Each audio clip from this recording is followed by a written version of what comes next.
Fatima Shirazi home made product استعمال کرنے سے 1 منتھ میں 10 kg تک آپ اپنا وزن کم کر سکتے ہیں۔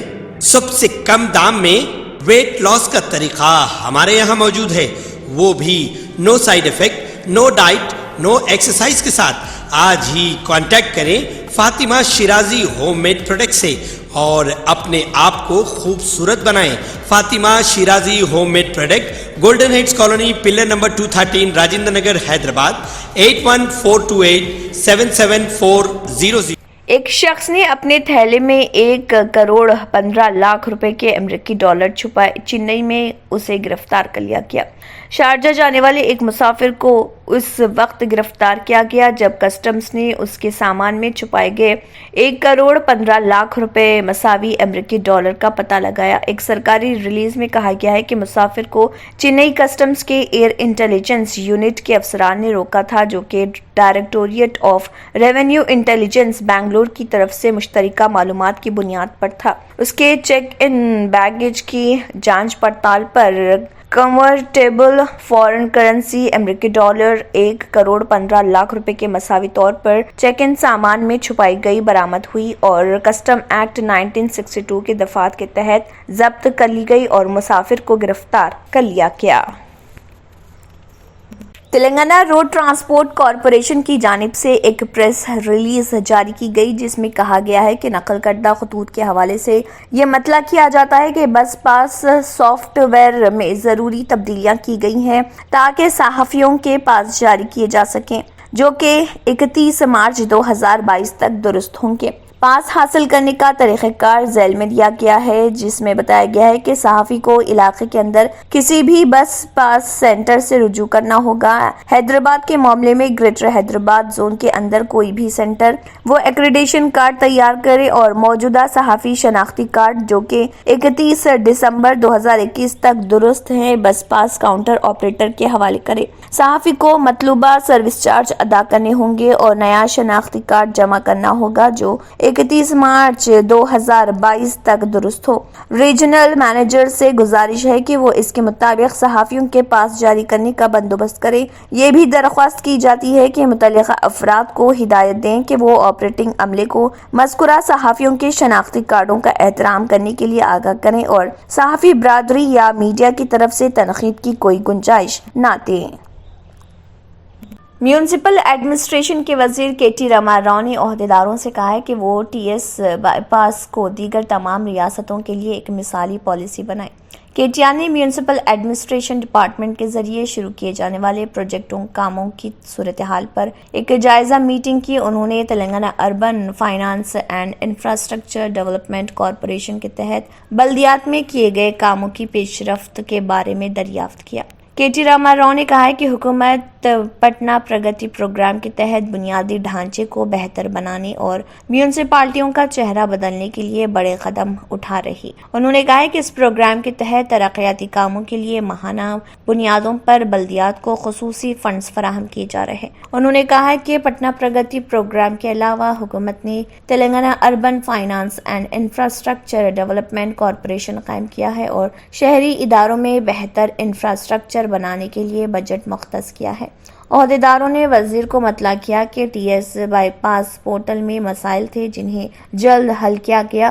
انہوں نے سرکاری نمبر پیش کیے، یہ بتاتے ہوئے کہ شہری بڑے پیمانے پر پورٹل کا استعمال کر رہے۔ انہوں نے کے ٹی آر کو بتایا کہ پالیسیوں کی منظوری کا وقت اب کم ہو گیا ہے۔ کے ٹی آر نے MANUD کے عہدیداروں سے کہا کہ وہ اس بات کو یقینی بنائیں کہ شہریوں کو پورٹل میں مذکورہ تمام سہولیات حاصل ہوں۔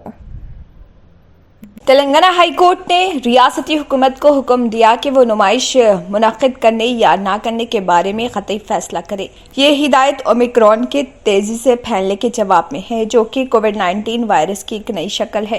چیف جسٹس ستیش چندر شرما اور جسٹس این توکارام جی پر مشتمل بینچ نے حکومت کے وکیل سے کہا کہ وہ حکومت ہند کی طرف سے جاری کردہ ایڈوائزری پر غور کرے اور شہر میں مقیم ایک وکیل خواجہ اعزاز الدین کی طرف سے دائر PIL کی سماعت کے دوران کوئی بھی فیصلہ لینے سے پہلے دیگر قانونی اجازتوں کو یقینی بنائیں۔ نمائش تنظیم کے سینئر وکیل جے پربھاکر نے ایک میمو لکھا جس میں دعویٰ کیا گیا ہے کہ متعدد حکام سے منظوری مل چکی ہے اور سوسائٹی 1 جنوری کو نمائش شروع کرنے کا ارادہ رکھتی ہے۔ دوسری جانب عدالت نے موجودہ اومیکرون تناؤ کے بارے میں خطرے کی گھنٹی بجا دی جو تیزی سے پھیل رہا۔ اس کے بعد تلنگانہ حکومت کے وکیل نے کہا ہے کہ نمائش ایسوسی ایشن نے ابھی تک منظوری کی درخواست کا جواب نہیں دیا ہے۔ ہائی کورٹ نے مزید کہا ہے کہ یہ تلنگانہ انتظامیہ پر منحصر ہے کہ وہ نمائش منعقد کرے یا نہیں۔ تازہ ترین سماعت کے دوران وکیل خواجہ اعزاز الدین نے عدالت کو بتایا کہ انہوں نے مرکزی وزارت صحت اور خاندانی بہبود کے سیکرٹری حکومت تلنگانہ کے چیف سیکرٹری، حیدرآباد کے ضلع کلکٹر اور ڈائریکٹر کے ساتھ درخواست دائر کی ہے۔ صحت عامہ اور خاندانی بہبود۔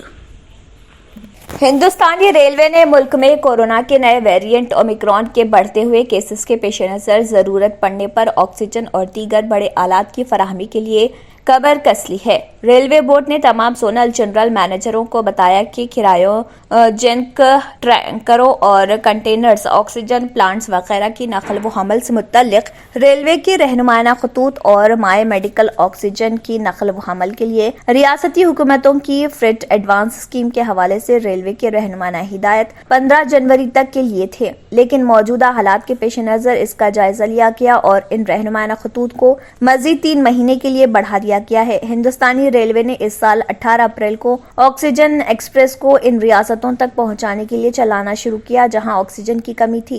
تقریباً 480 آکسیجن ایکسپریس چلا کر 35,000 ٹن سے زیادہ LMO کو 15 ریاستوں تک پہنچایا گیا۔ اس کے علاوہ ریلوے کے ذریعے 4,000 سے زیادہ کوچوں کو کووڈ کیئر کوچز میں تبدیل کیا گیا تھا اور ملک کے متعدد شہروں میں اسٹیشنوں پر تعینات کیا گیا تھا۔ پرانے پالامورو کے لوگوں کے لیے خصوصی طور پر شہری صحت کی دیکھ بھال کرنے والی ڈسپنسری دودھ دواخانہ کا افتتاح وزیر ایکسائز ڈاکٹر وی سرینواس گوڑ نے کیا، جو 1 کروڑ روپے کی لاگت سے تعمیر کیا گیا۔ نیا شہری صحت مرکز لوگوں کی صحت کی دیکھ بھال کی ضروریات کو پورا کرے گا، جن میں پیٹ پالامورو، ویرانا پیٹا، بندلاگیری، برہمن واڑی اور ضلع ہیڈ کوارٹر کے دیگر قریبی علاقے شامل ہیں۔ اس موقع پر بات کرتے ہوئے وزیر موصوف نے کہا ہے کہ ریاستی حکومت لوگوں کی صحت کی دیکھ بھال کو سب سے زیادہ ترجیح دے رہی اور ہر علاقے کی ضروریات کو پورا کرنے کے لیے تمام ضروری بنیادی ڈھانچہ تشکیل دے رہی۔